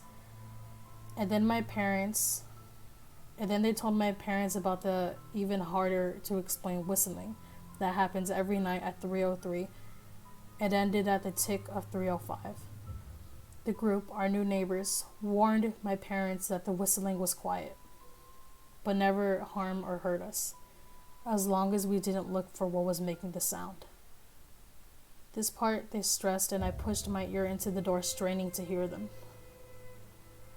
People who went out looking for the whistler had their luck change, sometimes tragically. A black cloud would hang over everyone that looked. Everything that could go wrong would. The millennia envelopes of the committee brought over contained newspaper clippings, stories about car crashes and ruined lives, public deaths and freak accidents. Not everyone dies, I heard one under the committee tell my dad. But life goes on out of them. Even if they live, there's no light in them ever again, no presence. My mom, I could tell she wasn't taking it seriously. She kept asking if it was some prank that they play on new neighbors. At one point, my mom got angry, accused the committee of trying to scare us out of our new home, asked them if they were racist on account of my dad being from the islands. My dad calmed her down, told her our new neighbors were sincere and that they were just trying to help us. He explained that grew up hearing these kinds of stories from his mom, that he knew there were strange things that walked among us. Some of those things were good and some were bad, but most were just different. After the committee left, my dad went into the hardware shop, brought the canvas blinds, the latches, and locks and installed them in every window in the house after dinner. That first night in our new house, I crept out of my room at 3 a.m., only to find my dad awake sitting on the living room couch holding my baby sister. My dad held up his finger in a shush motion, but patted on the couch next to him. I sat and we waited. At exactly 3:03, we heard the whistling. Da da da da da dum. It came and went, just like our neighbor said. The whistling returns every night, and we never look, and we enjoy our million little blessings every day. Know that Breathe is on her own, and she's grown into a strong, clever girl. My dad even joined the welcoming committee. We don't get new neighbors often. Why would anyone want to leave? But when a new family moves in, my dad and the committee bring them macaroni casserole, a gift basket, and the manlia folder. I could always tell by the look on my dad's face when he comes back if the family took the committee seriously or if we'd be getting new neighbors again very soon. Not long ago, a family moved in directly next to us. The previous owner, Miss Maddie, passed away at the age of 105. She lived a good, long life. Our neighbors seemed like they fit in just fine. They believed the welcoming committee, took my dad's advice about the lock and shutter since they had young children of their own. Whatever news clippings were in the manlia folder, whatever evidence, my dad never let us see. But I imagine it must have been awfully convincing since our neighbors got along with no issues for the first month. One night, when our new neighbors had to leave town, they sent their son, Holden, to stay with us. He was 12, a year under me in school. I didn't know him well before the night, but as soon as his parents dropped him off after dinner, I could tell it was gonna be a bad time. Do you know who was always out there whistling every night? Holden asked the moment the adults left the room. The three of us were sitting in the den. Some Disney movie was playing on the television. My sister and I exchanged a glance. We don't talk about that, I said. I think it's the weirdo that lives in the big yellow house on the corner, Holden said. Miss Tolles? My sister asked. No way, he's really nice. Holden shrugged. Must be a psycho killer then. Nola tensed. We don't talk about it, I repeated. Let's go in my room and play Nintendo. We spent the next few hours playing video games, eating popcorn, and then watching movies. A typical sleepover, but I could see Holden was getting antsy. After my parents had wished us a good night, locked the blinds, and gone to bed, Holden stood up from his beanbag and walked over where Nola and I were sitting on my bed. "Have you ever tried looking?" he asked. "It's nearly time." Like most sleepovers, we'd conveniently ignore any suggestions of a bedtime. I was shocked to see he was right. It was almost 3 a.m. I sighed. "We don't... I see, I can't even try to look because my dad locks the blinds every night and hides the key," he continued, ignoring me. "So does our dad," Nola said. "No," replied Holden. "No, he doesn't." "You saw him do it," I said, a little sharper than I meant to sound. Holden grinned. "Your dad locks the blinds, yeah, but he doesn't hide the key. He keeps it right on his normal keychain." "So?" I asked, worried I already knew what he was going to say next, because I had noticed that my dad didn't bother hiding the key anymore after all these years, because he knew we took it seriously. "So, after your dad locked up before your parents went to bed, I went to the bathroom, and on my way, I may have peeked into their room, and I may have gotten into your dad's keychain on his nightstand, and I maybe went and borrowed the key to the blinds." Nola and I stared and grinned. Stared and his grin grew wider. "You're lying," I said. Holden shrugged. "You can check it if you want. Just open your parents' door and look. You'll see his keychain right there on the nightstand." "Stay here," I told them both. "Don't move a muscle." I hurried over to my parents' room but hesitated at the door. If Holden wasn't lying, my dad could be angry, beyond angry. I was scared of thinking about it, but more scared of an open window with the Whistler right outside. I opened the door, barely an inch, and looked in, and it was too dark to see. Taking a deep breath, I walked in the room. 2 steps into the dark, I froze. The whistling started, and I could hear it clearly from my parents' room. I never realized, but they must have heard every sound every night since we moved into the house. They never told us. I don't think I could have slept through. I could have slept through it though. I stood there, listening to the whistling come closer, unsure whether I should turn on a light or call out for my dad. Soft sounds from the living room brought me back to reality. "Nola!" I yelled, running out of my parents' room. Holden and Nola were standing near the front door next to the window. Holden wasn't lying. I could see him fumbling with the lock on one of the blinds. I heard a click. He did have the key. Holden let out a quick laugh. Nola stood next to him, hunched up, afraid but maybe curious. The whistling was right outside our house now. I think I made a sound, called out, I can't remember. Time felt frozen. Clock hands nailed to the face. But I found myself moving. I'm not fast. I'd never been athletic. Somehow, though, I covered the space between myself and Nola in a moment. My eyes were locked on her, but I heard Holden pull the blinds all the way down so it could release. I heard the snap of it start to rise, and I heard the whistling just on the other side of the window. I had my arms around Nola, and I turned her so she was facing away from the window. At the same time, I jammed my eyes shut. The blinds whipped open. The whistling stopped. I felt Nola shaking in my arms. "Don't look at it, okay?" I told her. "Don't turn around." We were positioned so that she was facing back towards the hallway, and I was facing the window. My eyes were still closed. I felt her nod into my shoulder. I reached out with one arm not holding Nola and tried to touch Holden. My eyes brushed against his arm. He was shaking worse than Nola. "Holden?" I asked. Silence. I reached past him and gingerly felt for the window. Eyes still shielded shut. The glass was cold against my fingertips. Colder than it should have been for that time of year. I moved my hands up the window, searching for the to the blinds.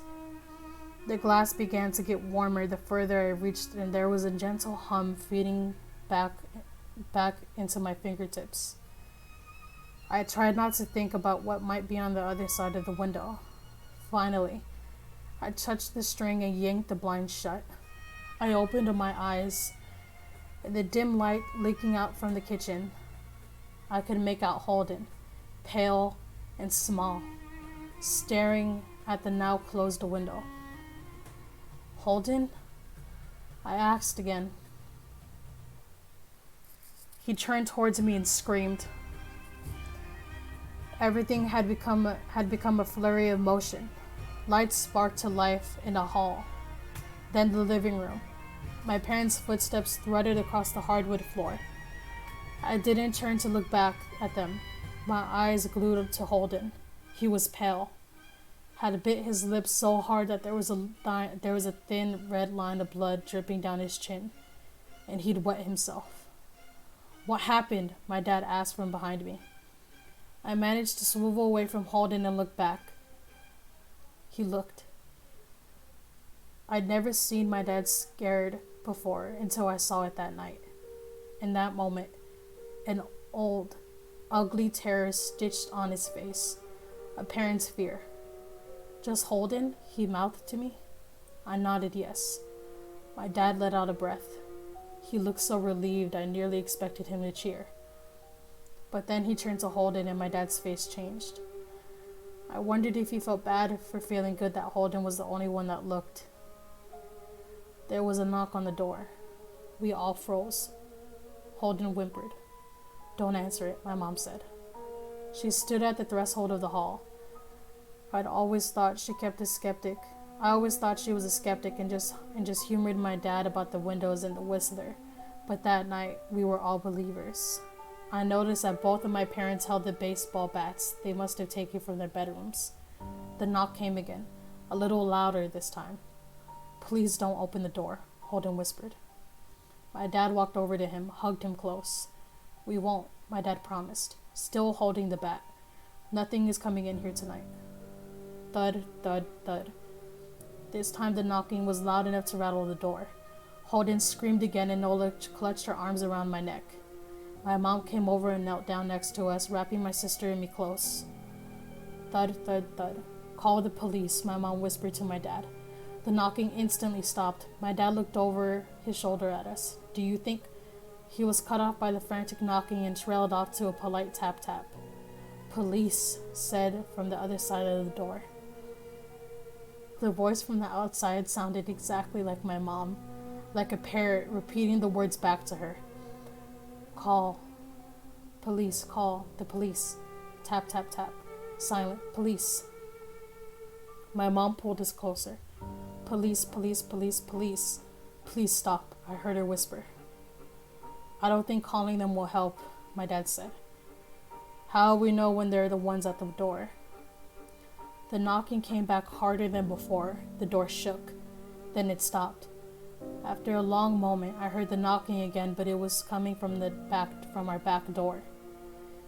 We all turned together towards the back door, but the knocking immediately returned to the front door. Front to back to front. Loud, then quiet, then loud again. Suddenly, the sound was coming from both the doors at once, heavy blows like a sledgehammer. Then everyone started rapping against all of the windows in the house, then the walls. It was like we were living inside of a drum with the frozen people trying to play at once. Or we were a turtle or something that was attempting to claw us out of our shell. "Stop," Holden yelled. The knocking died. "I won't tell," Holden said, staring at the door. "I promise I won't tell anyone what I saw. Just please go away." He waited for nearly a minute. Then we heard it, the soft tapping coming from the window Holden had looked through earlier. Holden started to cry, sobbing like a prisoner watching gallows being built outside their cell. My dad held him, brushed his hair but never lied to him. Never told him things would be okay. The tapping at the window went on for the rest of the night. We huddled together in the living room for I don't know how long. Eventually, my mom tried to take us kids into my room while my dad stayed to watch the door. But the second we moved into my bedroom, the knocking came back, so loud it was possible to ignore. I was afraid the door couldn't take it. We went back to the living room and the knocking stopped.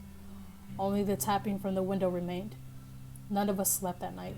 The tapping stopped around 7 a.m. That's about the time the sun came up. We waited another 2 hours before my dad opened the blinds from one window. He made us all go back to my parents' room first. I heard him open the door, then come back. Okay, he told us, it's done. Holden's parents came back around lunchtime. My mom and dad walked Holden over to his house, where they all went inside for quite a while. Nola and I watched from the window. She stuck to me the whole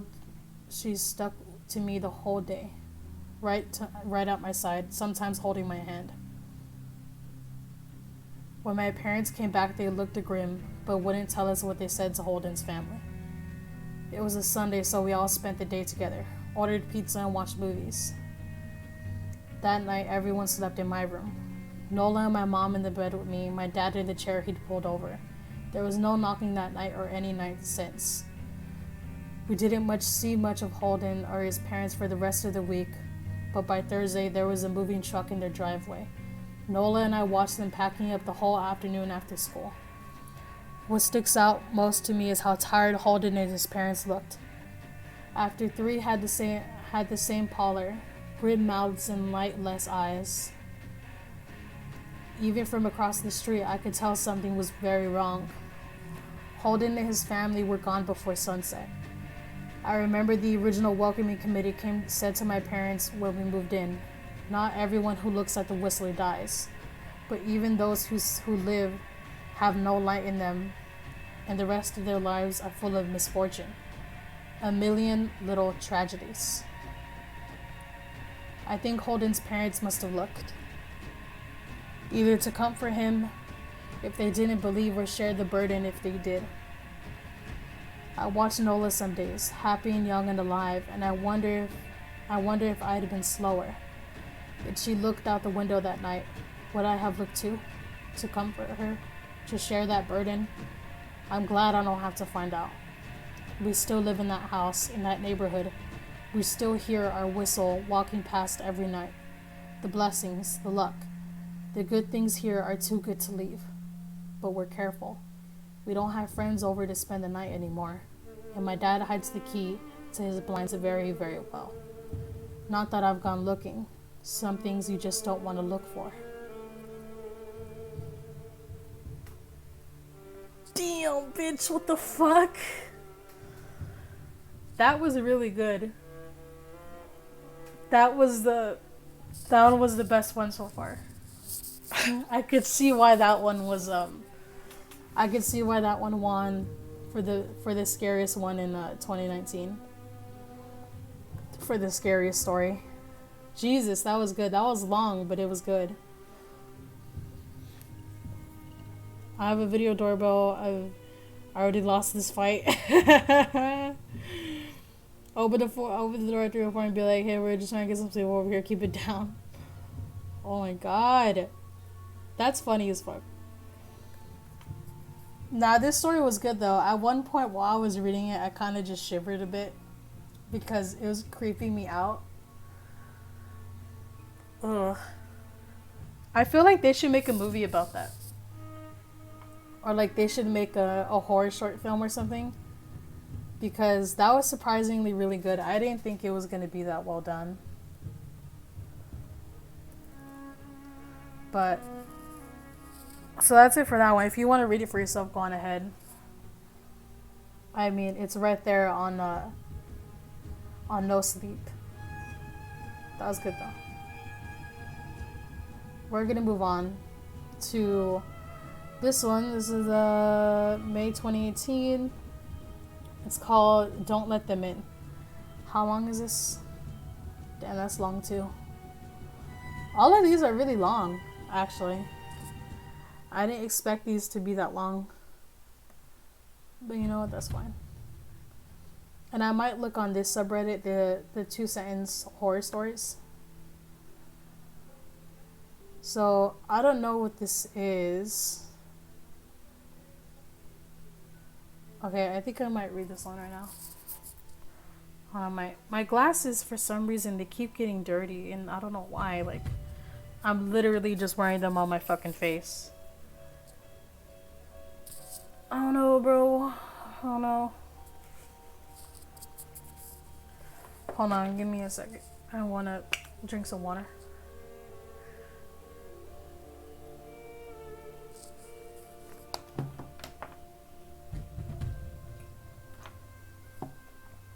Okay.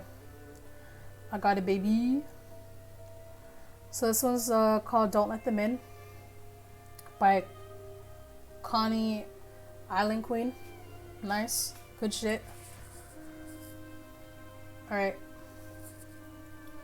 Addiction took our mother slowly, rocked her through it, and sunk her to sleep, sunk deep in between the mattress on her, into the mattress on her bed. When her back teeth fell out because she left them on the side of the bathtub, I was 7, and I kept them in a matchbox. The missing pieces of her kept safe, so she wouldn't be lost forever. The fuck is this? So maybe one day we could put her back together.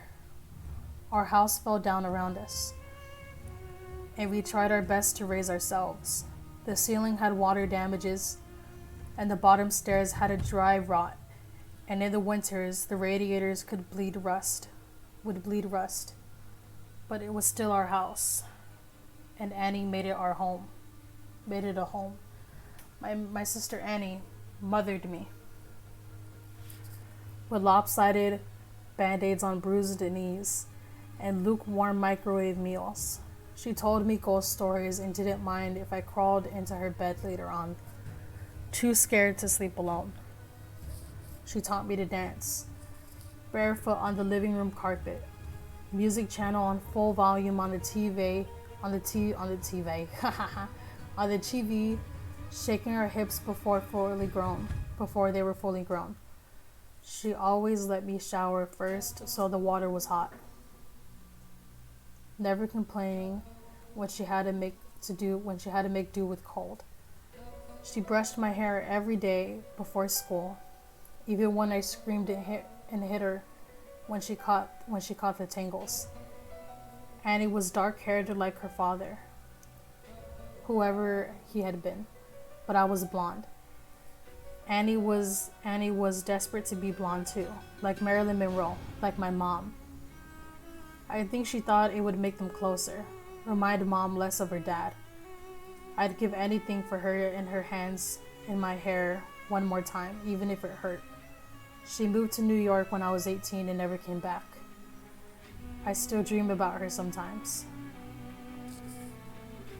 Keeping up with our mother was impossible when we learned from a young age we would always be left behind. It didn't make it any easier. When she was drinking light, she shroned. Would wake us up at 3 a.m. with pancakes dripping in cherry syrup.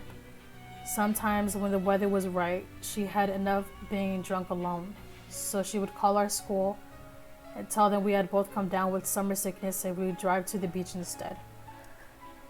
I remember being 9 years old in the back seat of the car coming home on one of our ocean days, sucking the salt from my fingers. Annie had just dyed her hair blonde. Her best friend Jane helped her bend over our kitchen sink from behind. I couldn't tell who was mother and who was daughter. Radio up and windows down, blowing the sky inside. When she was drinking heavy, she'd be out all night.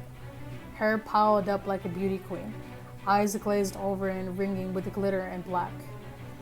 Sometimes she'd gone out for a day or two. She would never tell us when. One day we'd just wake up in an empty house and the fridge packed full. Post-it note on the front with a smear of Mom's lipstick on the outline of a kiss, telling us she'd be back soon. Sometimes she'd bring guys home, filling the table with beer cans and ashtrays. Smoke up the ceiling. Mom lost in haze. We'd sleep with pillows over our heads, trying to drown out the music they would blast until the AM, and wake the neighbors at our kitchen table in the morning, asking us if we kept the coffee. My mom drank too little till she fell apart. She wouldn't buy food, refrigerator gaping hole in the wall. She'd chain smoke, leaving cigarette burns on the wallpaper, up by the stairs like the walls were sick and decaying. She barely slept, walking around with blue half moons under her eyes, knuckles raw. She would scream at the slightest thing. I remember once I spilled a glass of juice on the couch. She looked over at me with dead eyes and dragged me onto the carpet, and then took every single cushion off of the couch and into the backyard and set them on fire. Annie went to watch while from the window, and then sat next to me on the floor, backs pressed against the skeleton of the seats, head resting on the crater of my collarbones. The fuck is this, bro? When Mom drank a little too much was the worst. She'd laugh out loud and too long at anything and everything, until her mouth started to shake and she'd started crying. At the breakfast table, into her cereal. Annie shut down when Mom was like this. Went somewhere deep inside herself where nobody could hurt her. She'd stay up until the morning, watching old black and white black and white movies on TV, whispering the lines she blew from my heart like prayers. When I was about 5, I'd cry when I'd find my mom passed out cold on her bed. Sure, she would never wake up. Annie would wipe my tears, tell me that she was only sleeping like a princess in my storybook. We'd sit on Mom's bed together and wait for her to wake up. When we were older, I was the one who would pick my mom up off the back room floor again and again, and Annie would put her to bed, smoothing her hair off her face and the vomit from her mouth, changing her clothes if she'd pissed herself, watching them then. There was no doubt that Annie was the mother now. It was October and I was 13. Annie was 16. It was Wednesday night and my mom had just gone for 2 days. She called us that morning from a payphone, voice slurring down the line, telling us she was having the best time with all her new friends, hoping we were doing fine. When she asked me if I was having a good birthday, I hung up on her. My birthday had been the day before. Annie had given me a pile of presents, strawberry lip glosses, and glittery nail polishes. I didn't ask where she got the money from. I didn't care. We'd taken the bus to the beach with Jane, eating the birthday cake she had made for me, sand getting into the frosting. It tasted like sweetness at the sea, and I savored every bite and scraped the sugar against my teeth. We watched the sun go down. Annie snapping grainy photos with her shitty Nokia, and I blew out my candles, wishing over and over that my mom wouldn't come home, that she had stayed gone this time. But that Wednesday night, me and Annie weren't speaking. Anger hung between us, seeping through the floorboards. It began when she tripped at the bottom of the stairs. We'd both laughed. Annie throwing her head back, gap between her front teeth catching the line. When I had bent down to pick her up, I had caught her breath, warm against the freckles on my cheek. I let her out of my arms and she fell again, hitting the floor and grinning, shaking the hair from her face. Her breath was heavy with whiskey. I couldn't start picking her up too, watching her fall again and again, just like my mom. I knew she'd never get back up. I stared down at her, blonde hair falling over her eyes, and all I could see was our mother. And then I was running, feet slamming the hallway like heartbeats turned loose. I'd run for the kitchen and tipped every bottle down the sink, shoving Annie back as she fought to stop me, catching the liquor on her fingers as it fell. She'd grab my shoulders and made me drop the very last bottle. It smashed between us on the floor, the glass shards shining like we'd dragged the stars out of the sky and had broken them, pieces we could never put back. Across through the open windows, the sky turned pale gold.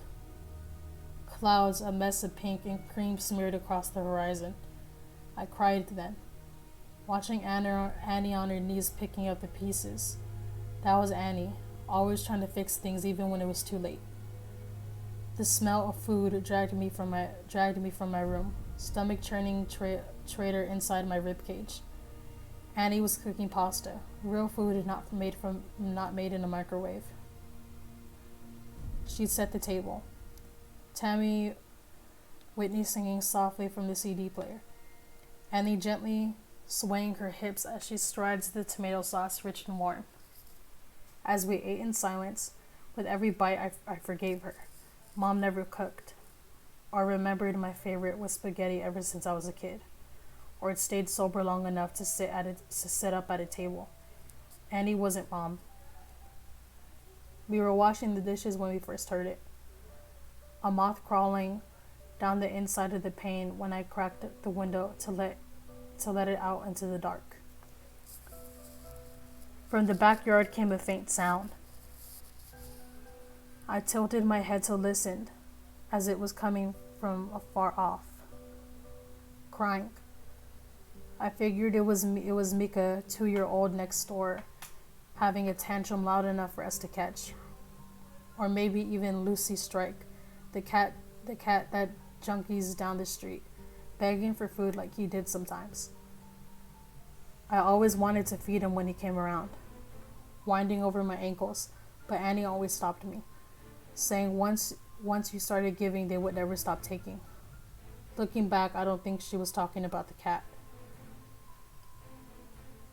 Annie flipped like Christmas lights strung up around the porch, and we sat on the plastic bench chairs watching the skies. When we were little, we'd sit outside and Annie would tell me the names of all the constellations and stories of how they'd come to be hung up in the sky. I had grown up before I realized she'd made them all up and as she went along. It was a game she'd like to play now, making up ridiculous stories for the shapes we could pick out.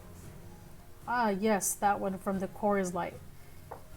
It got there when God dropped it out of his convertible window and never picked it up, she said, nodding sagely and hiding her smile. Of course, I said, waving my hands and pointing past the power lines. Right there, the ashtray, left by the angels who's on a smoke break. Yeah, they say if you wish on it, all your dreams will come true, said Annie, grinning. We stopped laughing, voice quieter, face tilted at all those dead stars. Let's wish, Emmy, let's wish. So we did. The sound of crying interrupted us. It was closer this time, and definitely human. We turned to each other confused. Annie shrugged and I squinted out into the black. It sounded like a baby, lost and tired and alone. It must be Mika, I said, slowly getting up to my feet.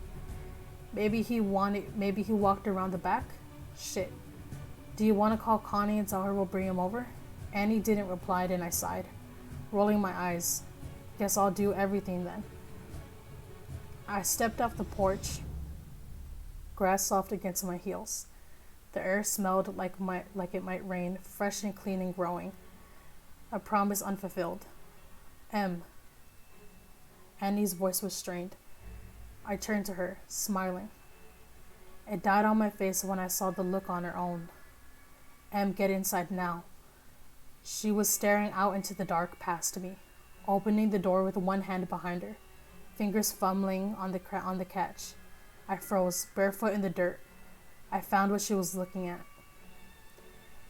In the bushes by the back fence was a person, crouched with their knees tucked up, knee against their chin, arms wrapped around their legs. Their mouth hung wide, softly opening and closing as he cried. Like a child, lost in the dark. Not like a child, but someone pretending, mimicking the sound, opening close out in the blackness. Suddenly they straightened, snapping upright, face still hidden by the black. They were thin and tall, too thin to be a normal person. Panic mode made me move. Animal instincts left over from the days we lived in the trees carrying me forward.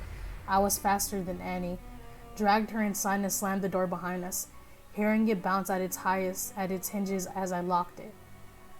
We watched as the person slowly walked towards the house, stepped deliberate and long.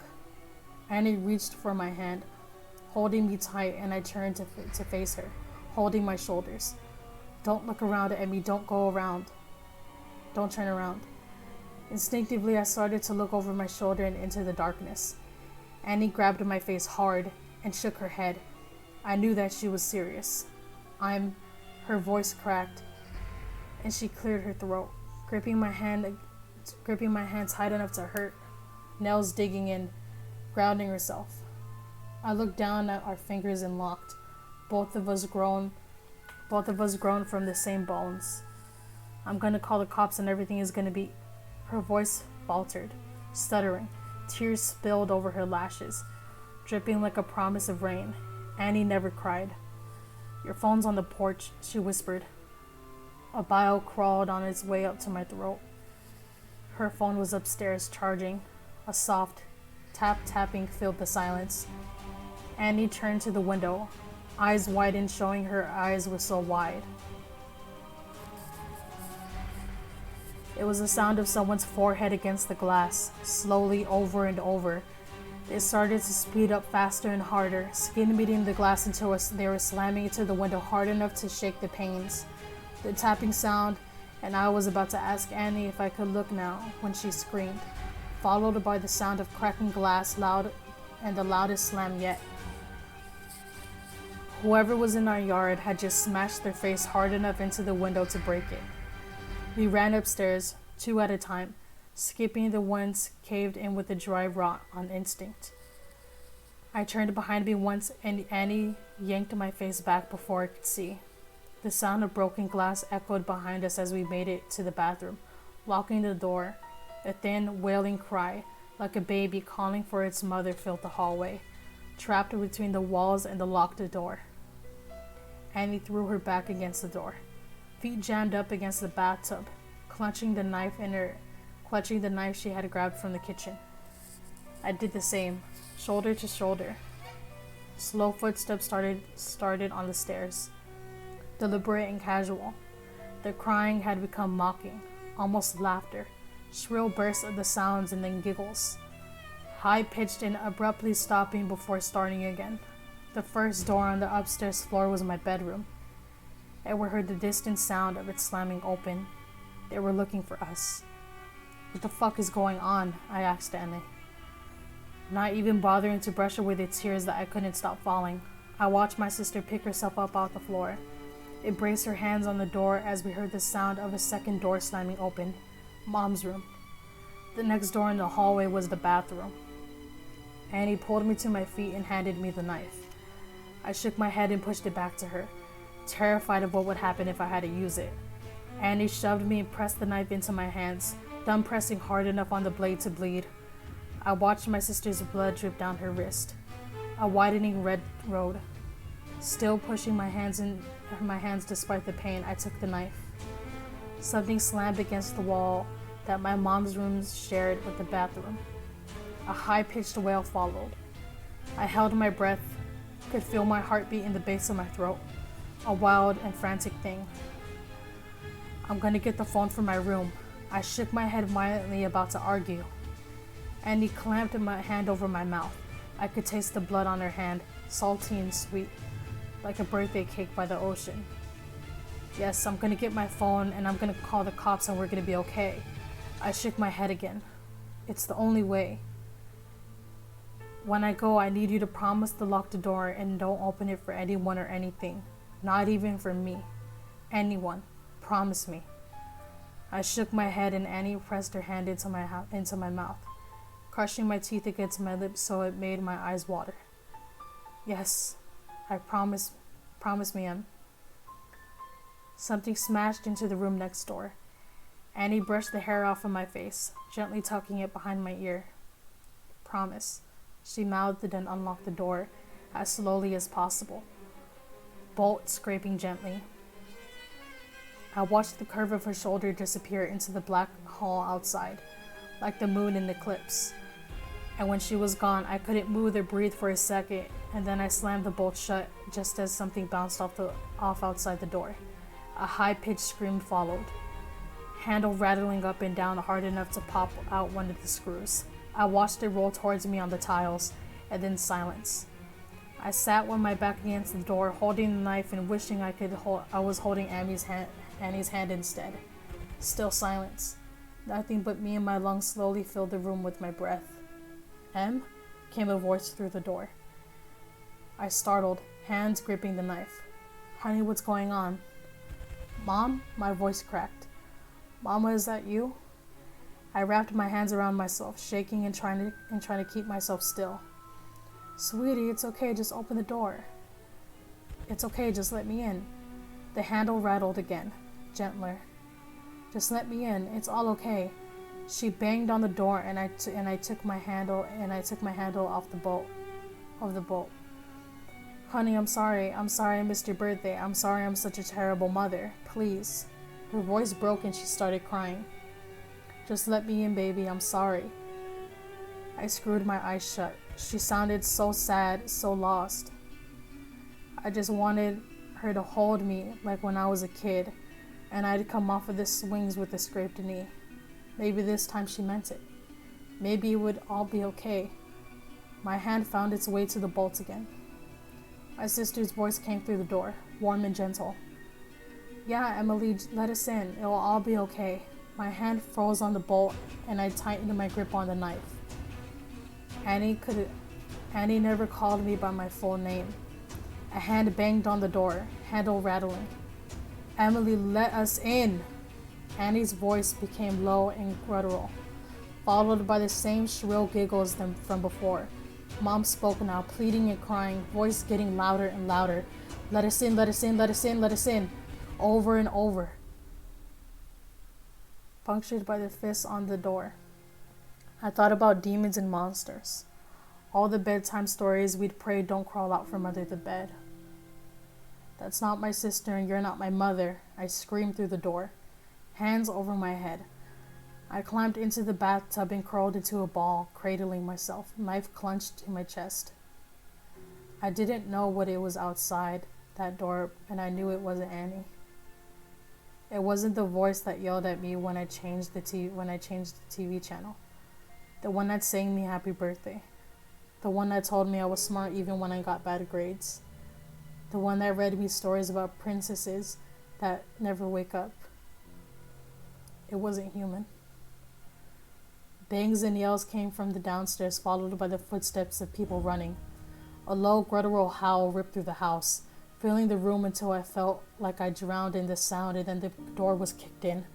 I screamed, covering my eyes, waiting to die. Arms found me and lifted me from the tub, carrying me from the room. I looked at the outside of the door as I was carried downstairs. It was covered in long, scraping claw marks, dragged down to the floor. Pillows ripped apart, covered the hallway in soft down, like it had snowed inside. I watched them slowly as men in uniform checked out one of the rooms that looked like they had been torn apart by something feral. Outside in our driveway were police cars and an ambulance. In the middle of it all was Annie, bathed in blue and red light as it washed over her. Lit up in the dark like a neon angel, face aglow. I threw myself from the cop's shoulder and ran to her, holding us both together, broken pieces and all, standing under those constellations we made up. Gentle screaming came from the ambulance, which rocked occasionally. Annie gently turned my head away, smiling so sad that it made my chest ache as I understood.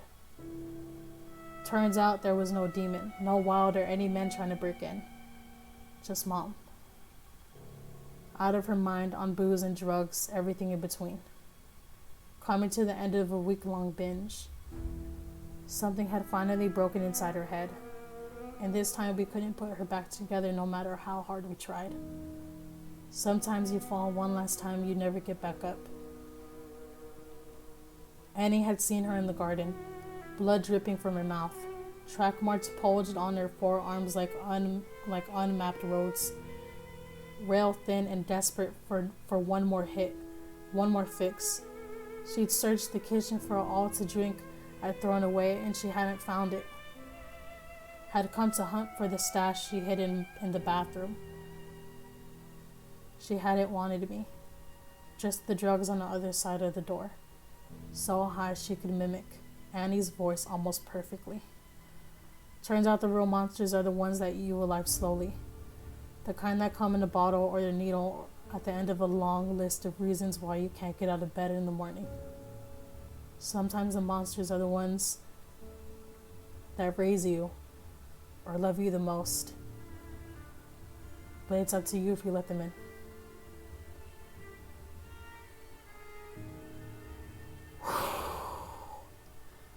Jesus Christ.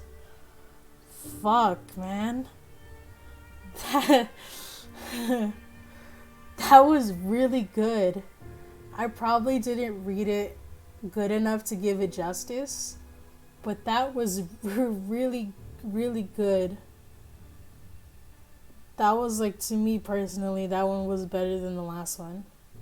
And surprisingly, that one kind of made me a little bit emotional. I don't know, I felt like crying because it's really sad.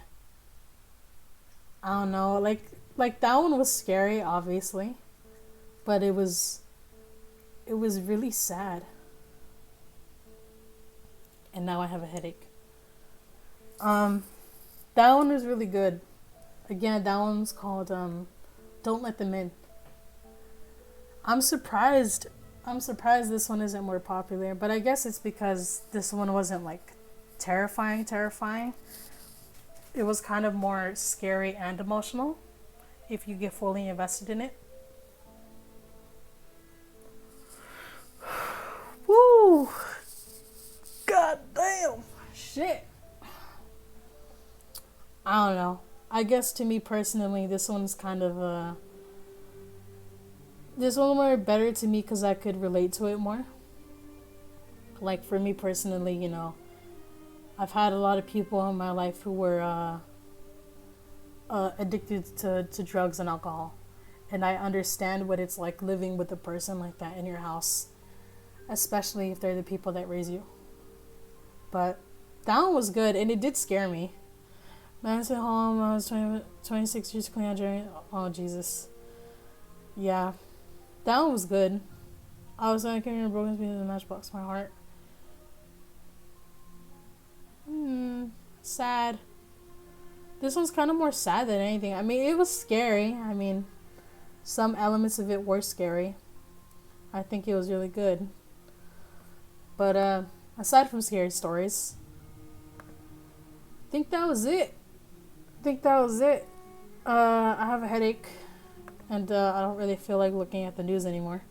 Because I'm fucking tired. But I think that's all that's going to be for me today. Thanks to everyone who stopped by and talked to me and, you know, followed and watched me read these scary stories. But I think that's all that's going to be for me. Remember, tomorrow I'm going to stream again. And we're going to cover the news and stuff like that. We're going to do all that good stuff. Today I just wanted to do some random stream and look at some news and read some scary stories. But I think that's all it's going to be for me. Thank you guys so much for stopping by, and I'll see you tomorrow at 12:30. Bye.